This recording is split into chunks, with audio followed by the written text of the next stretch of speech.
Bonjour mesdames, et bonjour messieurs et bienvenue pour ce nouveau The Mag spécial débat.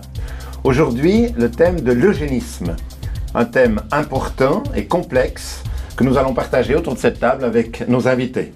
Manipulation génétique, diagnostic prénatal, élimination de fœtus handicapés, voilà quelques-uns des enjeux qui seront abordés autour de ce débat. Donc bienvenue avec nous et j'ai la joie d'accueillir nos invités. Tout d'abord, Madame Sophie Lutz, bienvenue, bonjour.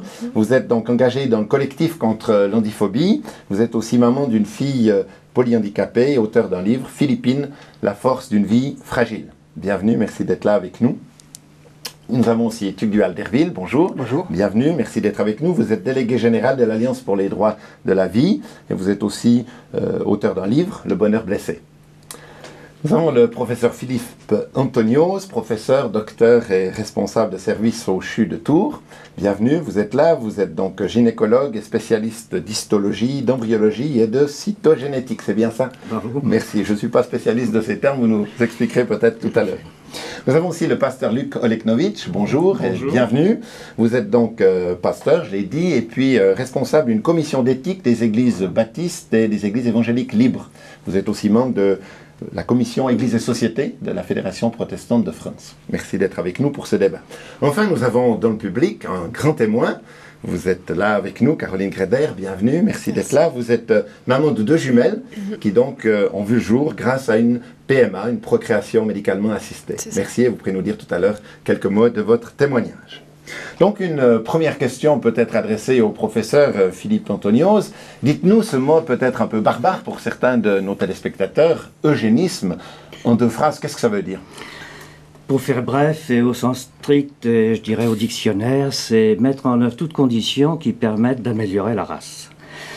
On distingue un eugénisme positif qui consiste à aider, favoriser le développement de familles considérées comme normales, voire au-dessus de la normale, et un eugénisme négatif qui consiste à se débarrasser de toute personne qui ne remplit pas la norme ou qui est en dehors des conditions normales, acceptables, selon les critères en vigueur. Voilà. Donc vous souscrirez au terme qu'il y a un bon eugénisme ou un eugénisme positif, comme vous l'avez dit. Oui, je n'aime pas beaucoup le terme d'eugénisme parce qu'il a une connotation qui n'est pas nécessaire de rappeler ici. Hein. Tout le monde sait ça. J'ai cherché un autre terme, j'ai trouvé celui de sélection. Et il se trouve qu'il y a 4 jours, je lisais une revue de presse de bioéthique que les Britanniques appellent maintenant le DPI, dans certaines indications, le SPI, c'est-à-dire sélection préimplantatoire. Alors là, on est en plein eugénisme. D'accord. Est-ce que Tugdual Derville, vous êtes d'accord de dire que dans certaines circonstances bien délimitées, il y a un eugénisme positif ? Non, pas vraiment. Je pense qu'au fond, c'est bien de prévenir les accidents de la vie, le handicap, d'essayer d'éviter évidemment toute forme d'accidents qui sont source de souffrance. Mais que, oui, l'eugénie, c'est-à-dire de dire qu'il y a une bonne un être humain positif et puis un autre qui mériterait de ne pas vivre, c'est extrêmement dangereux. C'est-à-dire ce qui se passe.